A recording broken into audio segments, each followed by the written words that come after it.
नमस्कार, हिमप्रियाज फूड लॅबमध्ये तुमचं स्वागत आहे. आज आपण बनवत आहोत उपवासाचा म्हणजेच वरईचा गोड शिरा. हा शिरा इतका सुंदर लागतो ना, खूप छान लागतो. तुम्ही करून पहा, मग तुम्हाला समजेल किती लुसलुशीत आणि किती छान आहे बघा, मोकळा झालेला आहे. चला तर मग आपण पाहूया कसं बनवायचं ते. मी एका पातेल्यामध्ये तूप घेतलेलं आहे. हे घरचं तूप आहे, तुम्ही विकतचं घेऊ शकता.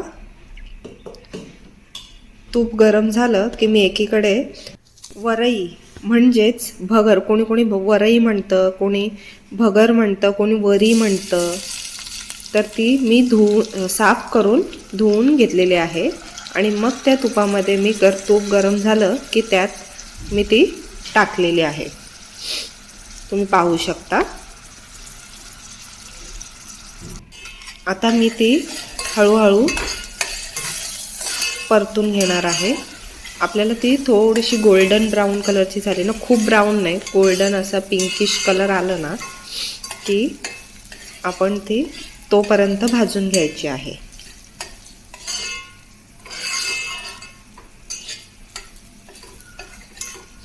यासाठी मी पाऊण कप तूप घेतलेला आहे आणि 1 कप वरई म्हणजेच भगर घेतलेली आहे धुवून.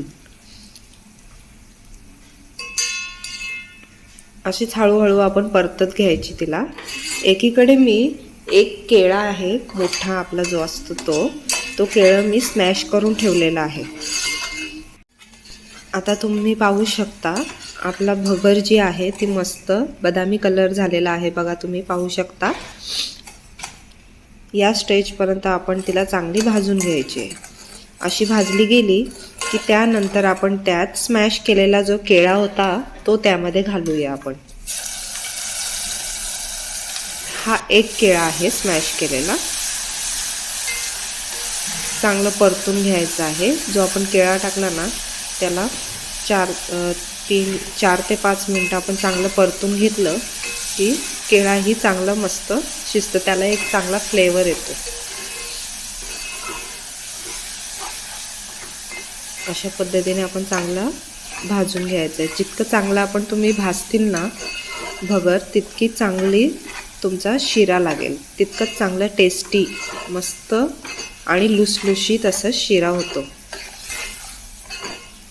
आता ह्यात मी एकीकडे दूध गरम करत ठेवलेलं होतं ते मी टाकते. हळूहळू थोडं थोडं टाकायचं, जेणेकरून बाहेर ते उडणार नाही, म्हणून थोडंसं टाकायचं, परत थोडंसं टाकायचं, असं थोडं थोडं करून आपण दूध टाकून घेणार आहोत.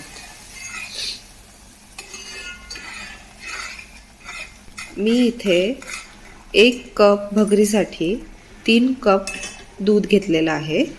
तुम्ही थोडंसं जास्तही घेऊ शकता, कमी जास्त होऊ शकतो, पण 3 कप होतं. थोडंसं जास्त लागलं तर लागलं, नाही तर 3 याच्यामध्ये पूर्ण बरोबर परफेक्टली होतं, पण कधी कधी कसं कमी जास्त होऊ शकतो. आता याला उकळी आलेली आहे. मी आता त्याच्यामध्ये केशरचे धागे टाकते.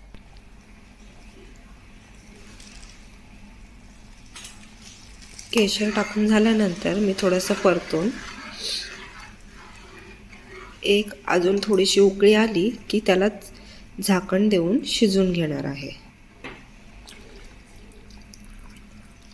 थोडंसं राहिलेलं दूध होतं ते पण मी टाकून घेतलेलं आहे. पूर्ण 3 कप दूध झालेलं आहे हे. 1 वाटी भगर, 3 कप दूध, पाऊण कप तूप आणि पाऊण कप साखर घेणार मी पुढे. थोड्या वेळात साखर टाकून घेईन, आता नाही. थोडंसं सुकलं दूध, पूर्ण आटलं की मग साखर टाकायची. पाहू शकता तुम्ही आता आपलं दूध आटत चाललेलं आहे. आता चांगलं आटलेलं आहे.